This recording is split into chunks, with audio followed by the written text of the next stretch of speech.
Amém? Aproveita e já pega a sua Bíblia.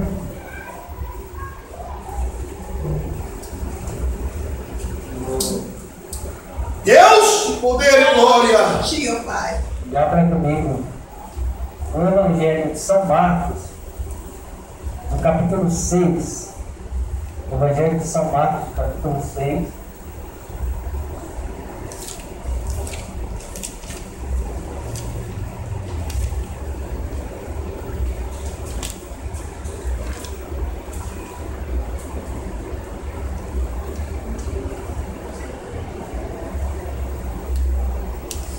Graças te dou, ó Deus. São Marcos 6.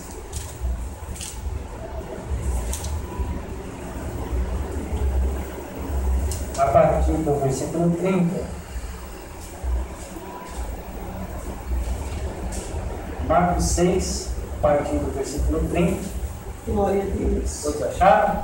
Glórias a Amém. Deus. Glória a Deus. Aí tem o subtítulo, a primeira multiplicação de pães e peixes. Marcos 6, 30. A minha versão é a versão RA, que é revista atualizada. Não sei qual a versão dos irmãos. Mas, independente da versão, vamos ver a palavra do Senhor. Diz assim, Marcos 6, versículo 30. Não estavam os apóstolos na presença de Jesus e relataram tudo quanto haviam feito e ensinado. E ele lhes disse: vinde repousar um pouco à parte, num lugar deserto, porque eles não tinham tempo nem para comer, visto serem numerosos os que iam e vinham. Então foram sós no barco para um lugar solitário.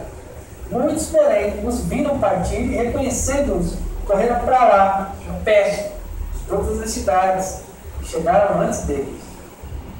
Ao desembarcar, viu Jesus uma grande multidão e compadeceu-se deles, porque eram como ovelhas que não têm pastor, e passou a ensinar-lhes muitas coisas.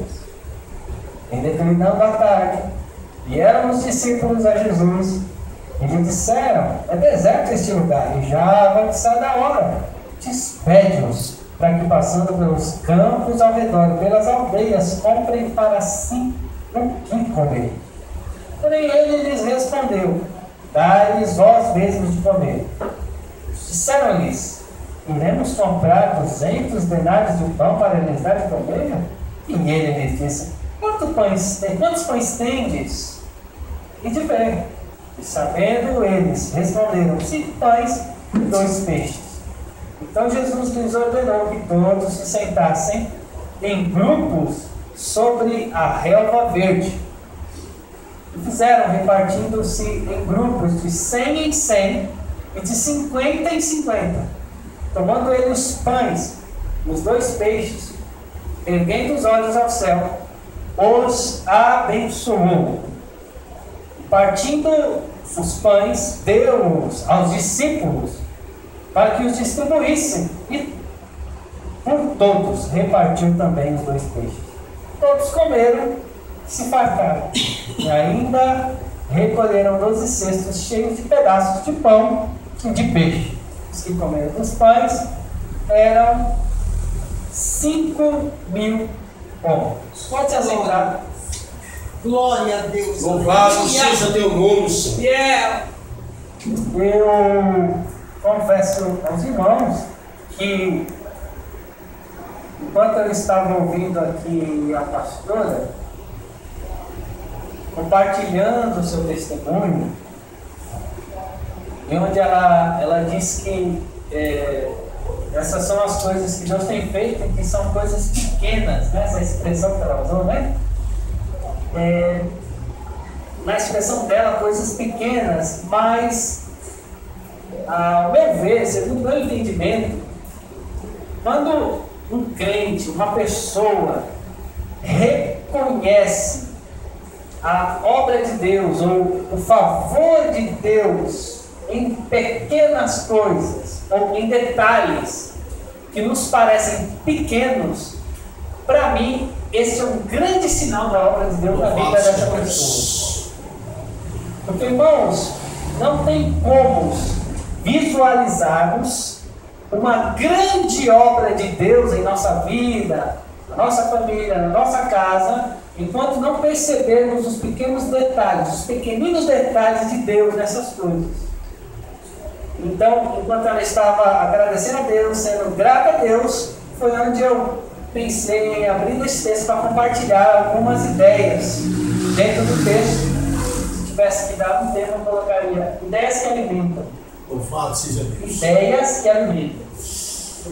Então eu vou extrair algumas lições destes versículos que nós lemos aqui e agradeço, por meio do testemunho do ato de gratidão, me inspirou a abrir esse texto hoje aqui. Estava pensando que talvez eu poderia ler o texto de Reis, mas eu estou lendo aqui esse aqui. Faz tempo que eu não compartilho essa porção, então eu quero deixar com os irmãos algumas ideias que nos trarão aqui reflexão dentro do texto a respeito do que Jesus fez neste ato de primeira multiplicação, porque teve uma segunda multiplicação, em que Jesus também realizou nos dias em que ele estava com seus discípulos, em que podemos tirar lições. E a primeira lição que eu quero extrair do texto, quando os discípulos voltaram no versículo 30, os apóstolos voltaram à presença de Jesus e relataram a ele tudo quanto haviam ensinado, e Jesus, preocupado com eles, os chamou a um lugar à parte, um lugar deserto, porque eles não tinham tempo para comer, porque era numerosa a multidão, eles iam e vinham. Então eles foram sós no barco para um lugar solitário. E aí muitos, quando eles desembarcaram, Jesus desembarcou com os discípulos, muitos viram Jesus, uma grande multidão, e se compadeceu-se deles. Jesus observou aquela multidão que estava observando ele, quando ele desembarcou daquele lugar, e ele se compadeceu, porque ele observou que aquela multidão era uma multidão que a figura que ele usa era como se fosse ovelhas que não têm pastor, ou seja, pessoas que não têm direção, porque a ideia de ovelhas que não têm pastor é no sentido de estar relacionada a um grupo de pessoas, uma multidão que não tem direção, e ovelhas que não têm pastor, a pessoa sem Deus, a pessoa que não tem Deus para preencher assim é uma pessoa que ela é uma pessoa natural, uma pessoa que tem uma vida comum, então é uma pessoa que às vezes não tem direção. Só a palavra de Deus, através de Jesus, é que pode dar um norte para a pessoa. Então, o verdadeiro pastor é o que norteia, vai cuidar dessa vida. Então, ovelhas que não têm pastor eram pessoas que não tinham um sentido real na vida. Bem? A primeira lição que eu quero extrair, nessa compaixão de Jesus para com aquela multidão que ele viu, no versículo 34, e aí no versículo 35, ele declinando, depois que ele se compadeceu, ele passou a ensinar muitas coisas. Ele começou a ensinar muitas coisas, não fala, o texto não narra o que foi que ele estava ensinando. Mas a primeira lição que eu quero deixar é uma lição que está no livro do profeta Isaías, no capítulo 59, o versículo 1 diz assim, olha só: eis que a mão do Senhor não está encolhida para salvar. A mão do Senhor não está encolhida para salvar.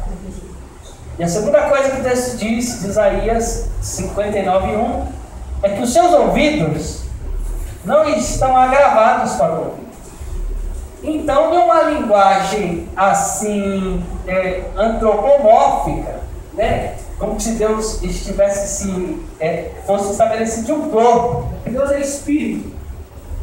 Então, o texto diz que a mão do Senhor, né? Essa expressão que é uma expressão antropomórfica, se Deus tivesse mão, né? Mão, não está encolhida. A mão do Senhor não está encolhida. Deus é espírito.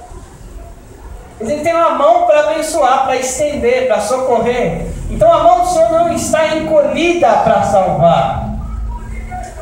Deus tem uma mão estendida para abençoar. E no ato em que Jesus estava na terra, instruindo o povo, como representante de Deus, para revelar quem Deus era e quais as intenções do coração de Deus, assim também, por causa da mão de Deus que não estava encolhida para salvar, por isso que Jesus estava efetuando aquela obra do reino de Deus, no propósito de conduzir os discípulos e a multidão à salvação. Então a mão de Deus não está encolhida, e nós vamos ver que pelo fato da mão de Deus não estar encolhida, o Filho de Deus veio à terra como um grão de trigo que caiu na terra, uma semente que haveria de morrer para produzir fruto, e veio com o coração cheio da presença de Deus. Por isso que ele podia olhar para uma multidão, tanto para os discípulos como para a multidão, e ter compaixão, e querer expressar o amor de Deus, que era o amor do Pai que estava nele. Então a primeira lição que eu quero deixar para os irmãos dentro desse tema ideias que alimenta, a primeira lição é: a mão de Deus não está encolhida. Vamos, pense nisso, a mão de Deus não está encolhida. Quando estiver demorando, o que você aguarda, quando não estiver chegando ao tempo em que você espera, lembre disso, a mão do Senhor, a mão de Deus não está encolhida. E Jesus, como tem o coração do Pai, ele também está cheio de compaixão pelas nossas necessidades.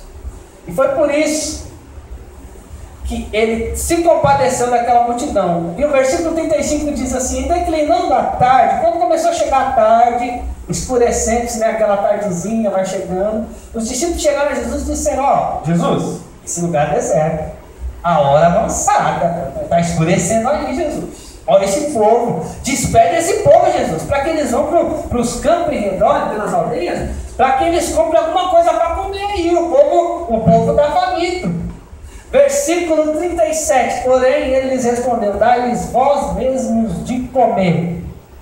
Disseram-lhe: iremos comprar 200 denários de pão para lhes dar de comer? E ele lhes disse: quantos pães tendes? E de ver.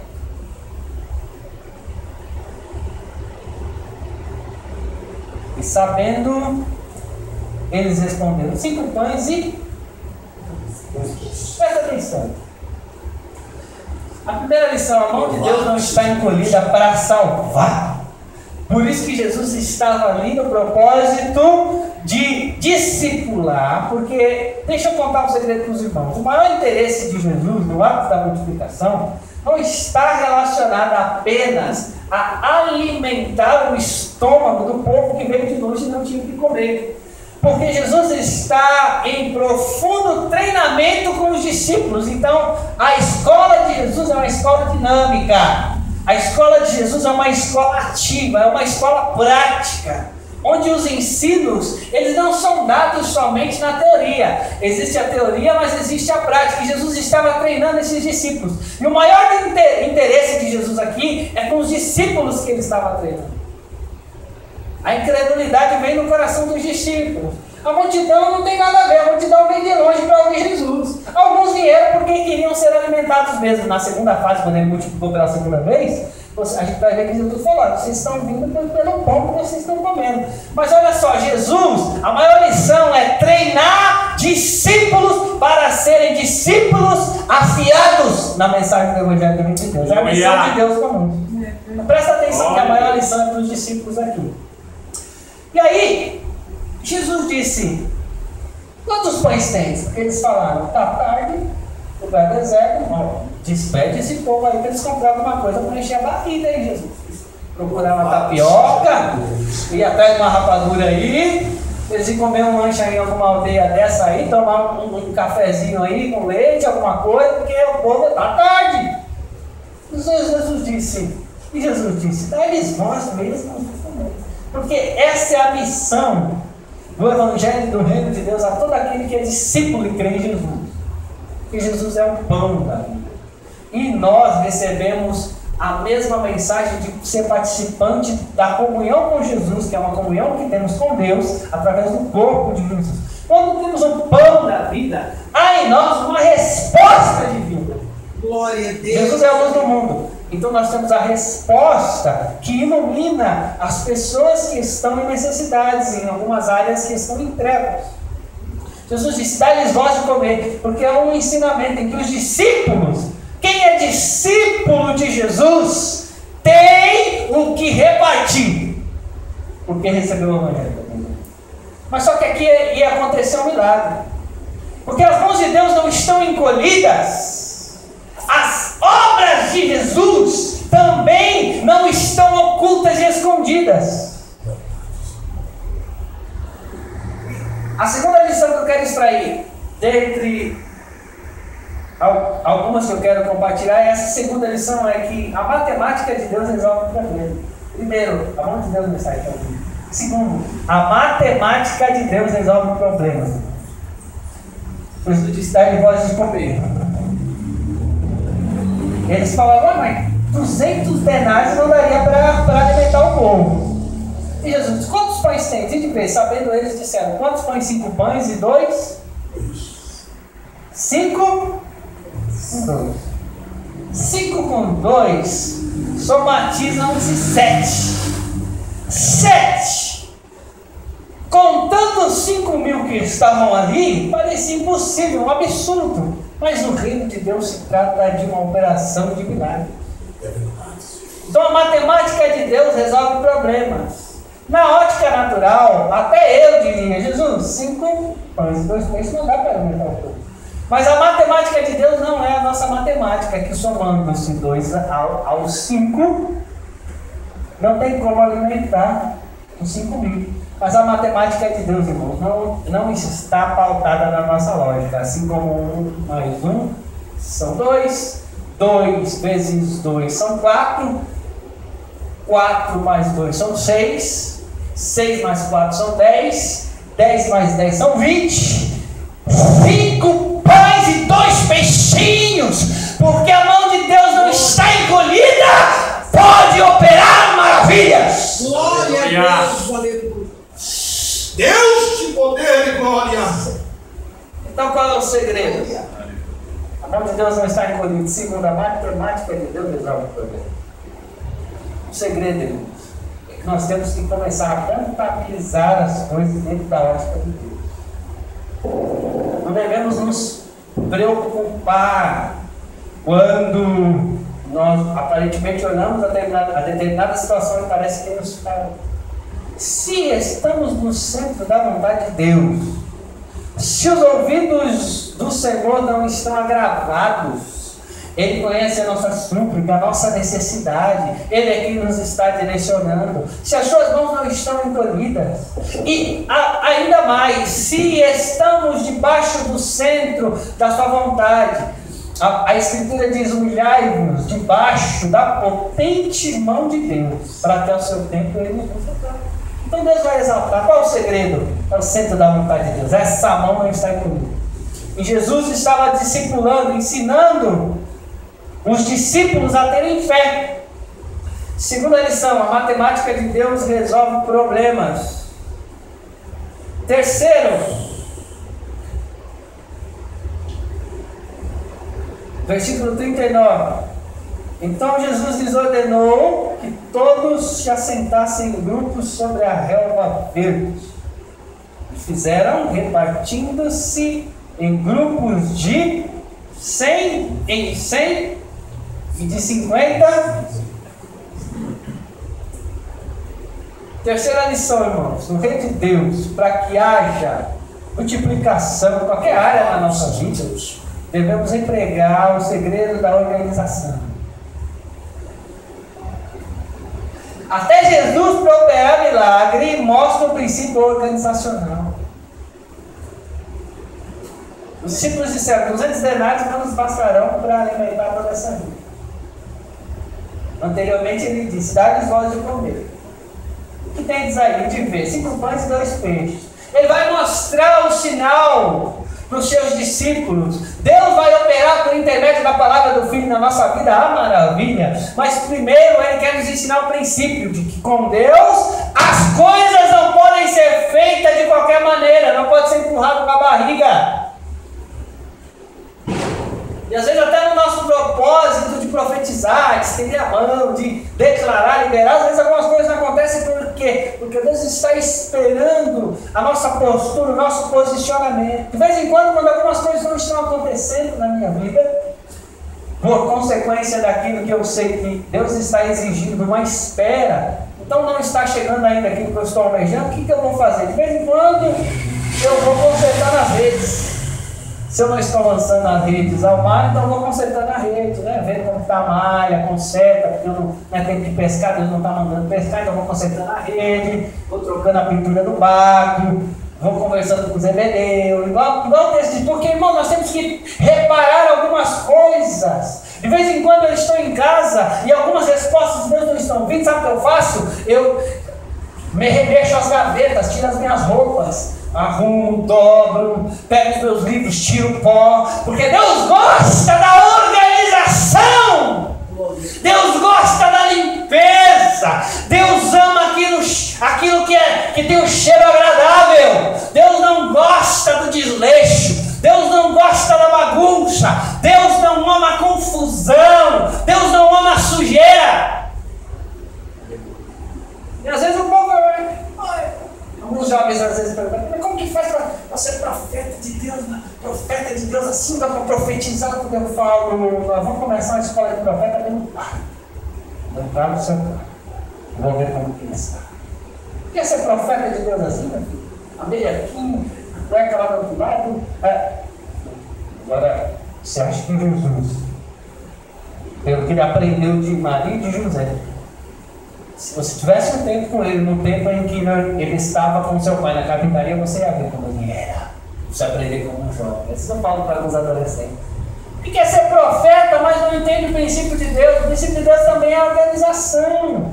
É claro que Deus rompe com os protocolos. É claro que Deus não está limitado às nossas regras. É claro que Deus, Ele não está limitado à nossa vontade. Ele vai mais além, Ele vai mais adiante. Mas Jesus disse, manda o povo se assentar sobre a relva verde. Mas olha só, falou para os discípulos, reparte o grupo de 100 e 155. Tudo aí, irmão. Para o ministério crescer, para a sua vida espiritual deslanchar, para o seu relacionamento em casa ir bem com sua esposa e seus filhos, algumas coisas têm que ser colocadas no lugar, senão não vai. Interessante, e a mulher é complicada. A mulher é diferente do homem, né, Valente? Homem não vê algumas coisas nos determinados detalhes. Por exemplo, estou vendo ali o terno do Rogério aqui na cadeira e às vezes eu chego em casa e tiro alguma coisa e coloco no lugar que eu acho que ela tem. Aí às vezes minha esposa chega assim pra mim, amor, o que é isso aqui? Como que é isso aqui? Por exemplo, se eu falar pro Rogério, o que é isso aqui, mano? Isso é um terno numa cadeira. Você não está querendo dizer o que é que aquilo é um terno estacionado na cadeira, está dizendo que ela está querendo dizer isso aqui é lugar de bom. Eu estava até brigando um dia, quando a gente está feliz, quando eu falo, o que é isso aqui? Eu vou falar, isso daí é uma camiseta, você não sabe o que é uma camiseta? Eu vou tomar uma bronca. Mas eu estou entendendo que a linguagem da mulher é a linguagem distinta do homem. Então, Deus vai ajustando nessas coisas, né? Gostou da minha pele, tira pronto aqui. Pronto, tá ligado. Porque Deus atua assim também, na concordância. Andarão dois juntos se não houver entre eles acordo. E Jesus estava totalmente de acordo com o Pai. Por isso que o milagre é assim realizado. Então, o terceiro princípio é a organização. Irmão, sejamos organizados em tudo. Não estou falando da síndrome da superorganização. Não estou falando da síndrome da superlimpeza. Que um dia, de repente, você recebeu uma grande visita na casa, você tem que sair rápido e você vai sair e deixar aquela louça por lavar no outro dia. Tudo bem, você não vai se matar, né? Tem gente que tem essa síndrome, não consegue dormir se não lavar a louça. Mas um dia talvez você vai estar correndo, então você vai sair, a pia vai ficar ali suja. Quando você chegar, você vai lavar. Mas não vai também ser chato, né? Você vai complicar os outros. Porque tem pessoas que não são assim. Mas vamos ser organizados, amém? Isso é um princípio para prosperarmos em todas as áreas da nossa vida. Ideias que alimentam. A mão de Deus não está encolhida, a matemática de Deus resolve problemas e a organização é um sinal de bênção. Terceiro princípio: Depois que Jesus ordenou que eles sentassem organizados, grupo de 100, versículo 40, ele tomou os 5 pães, os 2 peixinhos, ergueu os olhos ao céu, deu aos discípulos para que os discípulos distribuíssem. E por todos repartiram os 2 peixes. O texto, versículo 41 diz: primeira visualização, abençoou. Foi da onde eu recebi a inspiração para ler esse texto. Enquanto o pastor estava agradecendo os detalhes de Deus na vida dela, relembrando a palavra que foi dada e Deus cumpriu através da ceia, o que ele tem feito, tem sustentado ela, livrado a saúde dela, abençoado. Irmãos, porque não são estes detalhes que nós vamos acrescentando aquilo que Deus está fazendo. Obrigado, Senhor, por esse lugar, por esta chuva que cai, pelo povo que está aqui, por este grupo, independente de quantidade de pessoas, pelas cadeiras que estão aqui, glória a Deus, aleluia, porque com Deus a gratidão conta, a gratidão somatiza, a gratidão libera a bênção, a gratidão não nos deixa ser murmuradores, que a palavra murmurar significa fechar o céu. Ser grato é reconhecer. Ele vai multiplicar os pães, ele vai ensinar os discípulos, vai alimentar a multidão, vai. O que tem são apenas 5 pães e 2 peixes, mas levantou aquela quantidade aos céus e fez uma baracá. Ou seja, uma oração de gratidão. Entre os judeus é comum a prática da baracá. Para tudo tem uma baracá. Sentou na mesa com a família, tem uma baracá. Saiu para fazer tal coisa, tem outra baracá. É o dia de tal festa, tem outra baracá. E os judeus são muito assim, né? Que tem aquelas baracá que começam benditos. Por exemplo, está chovendo, aí o judeu tem uma baracá. Bendito sejas tu, eterno Rei do Universo, que nos abençoa com a chuva que desce do céu e molha a terra. Tem baracá que são ensinadas, que é a bênção para os filhos. Quando o filho nasce, eles ensinam. Tem uma baracá que as crianças, os filhos de Deus, quando eles aprendem, eles sempre a dizer assim: bendito sejas tu, eterno, nosso Deus, que nos fizestes nascer homem. Está agradecendo porque nasceu homem, agradecendo pelo gênero. Porque já pensou se nós brasileiros instituíssemos os nossos filhos desde pequeno? Filho, já fez a bênção do gênero? Bendito sejas tu, ó Deus, que me fizeste nascer homem. Talvez ele já lá na frente desse camarada se envolvendo no homossexualismo. Porque ele está trazendo uma verdade para o seu próprio espírito, para a sua mente.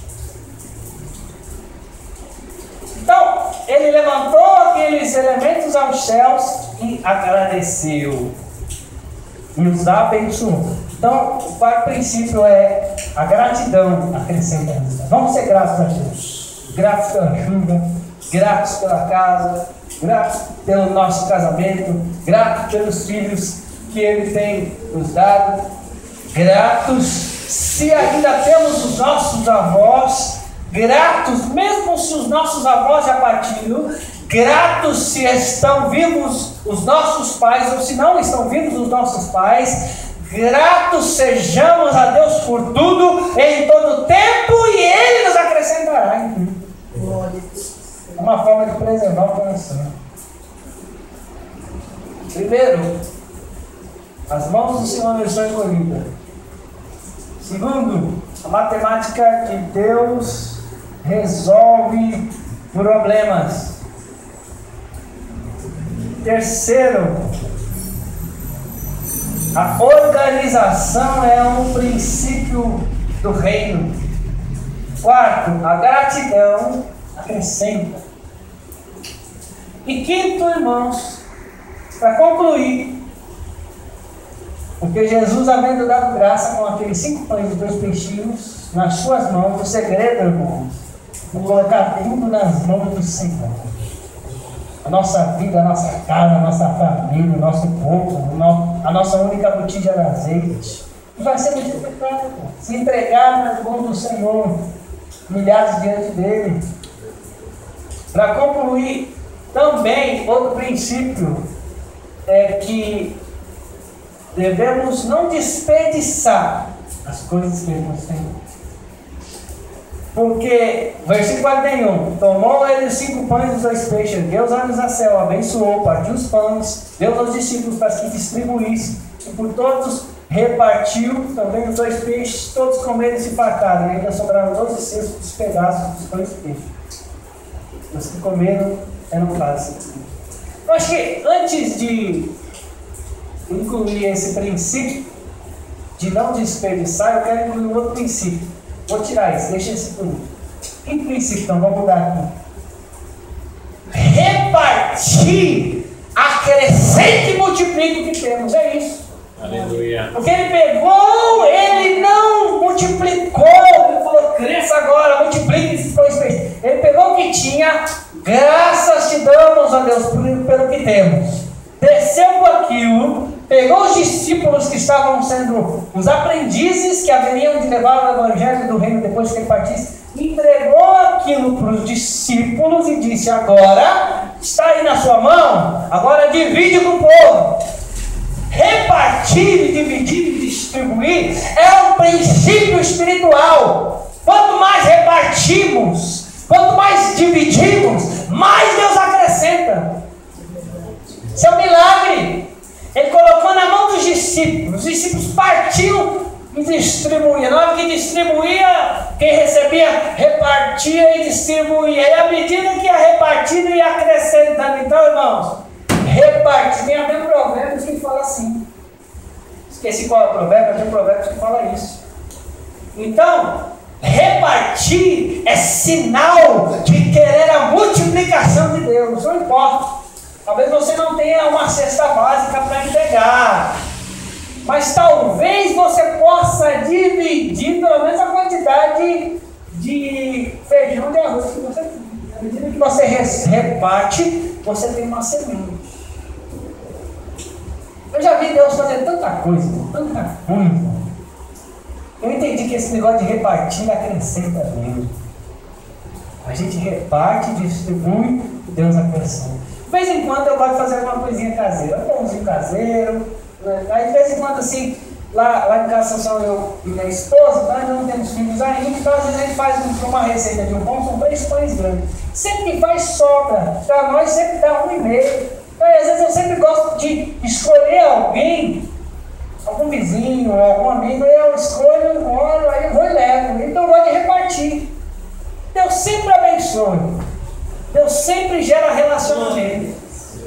Esse negócio de repartir serve não só para acrescentar, mas para desenvolver relacionamento. Às vezes é um vizinho que chegou, é novo na sua casa, chegou, é novo na vida. Então você vai lá, fez uma coisa boa, é um bolo gostoso. Você, de vez em quando eu estava lá em casa, um amigo meu, a gente já chamava para ir para reunião de pastores, quando a gente chegava lá, ele tá, vamos, tá. Isso daí, um pote. Mas daí minha esposa fez um negócio tão gostoso, eu gostei tanto, eu vou levar quanto que é, amor, para levar para o casa. Eu lembrei que às vezes eu faço coisas interessantes e reparto, porque é um princípio. Até eu comi uma sopinha gostosa que um amigo meu lá fez, que a esposa dele fez. No dia que minha esposa encontrou, a esposa dele falou, aquela sopa estava... A mão aí é hábil, muita habilidade nessa mão para fazer a sopa. Então, distribuir, repartir para acrescentar. E por último lugar, para concluir, não desperdiçar o que Deus nos tem dado. Porque ele alimentou, vamos ficar em pé agora, todos de pé? Ele alimentou a multidão. Depois diz o texto que sobraram 12 cestos cheios. Sabe por quê?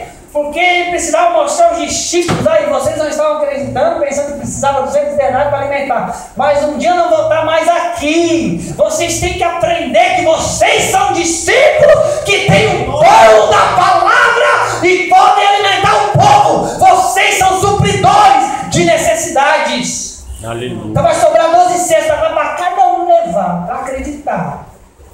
Porque está ensinando os discípulos. Entendeu? Ele disse, recolha tudo para que nada se perca. Irmãos, outra coisa, não desperdice as coisas que tem. Não desperdice, não. É a quantidade de fruta que está passando na sua casa. Você vai ver que vai perder, irmão, distribui, dá. Procura alguém carente dar. A banana que já passou da hora de comer, junta a banana, faz um doce. Mas não desperdice, porque no reino de Deus tudo deve ser valorizado. Um dia eu falei para Deus, Deus, eu quero que o Senhor me dê condições de abençoar. E um dia eu estava refletindo em algumas coisas, foi quando Deus começou a me dar lições de administração. A primeira aula de administração que Deus me deu foi um dia que Ele falou assim, eu não tenho como confiar grandes valores em tuas mãos. Eu falei, por que não? Porque você não aprende a olhar, a valorizar as coisas da forma que eu valorizo. Mas como é isso?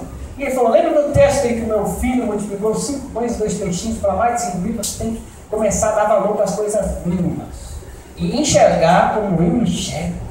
Não tem como eu confiar grandes valores em sua mão, sabe por quê? Porque olha aí na gaveta, olha aí na sua casa, tá vendo? Você deixa 5 centavos de um lado, 10 centavos do outro. Você não aprende a apreciar esses pequenos valores. Porque para você é importante só são as grandes notas de 100, 50, de 20. Isso você valoriza. Você não entende ainda que na minha mão, no centro da minha vontade, o pequeno pode ser transformado em grande e muito. Aleluia.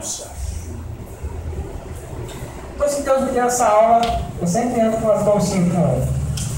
Tem um amigo meu lá em Brasília que ele dá risada, ele é tudo engraçado, viu, irmão?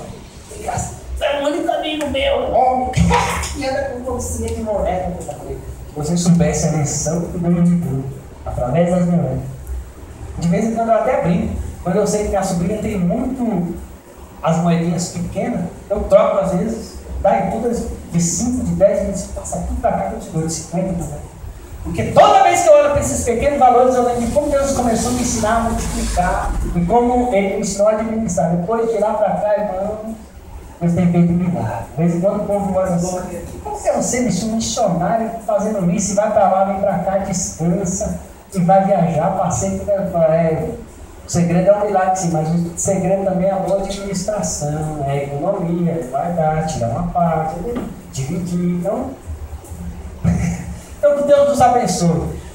Jesus disse aos discípulos, já alimentou o povo, todo mundo comeu e se fartou, recolhe tudo para que nada se perca. Então não deixe desperdiçar a farinha da panela, não deixe desperdiçar as frutas, não deixe desperdiçar nada. E outra coisa, se você tem coisa a mais em casa que você não está usando, principalmente a mulherada, ele está lá, coisa parada, dá para alguém, eu faço um bazar, tudo isso.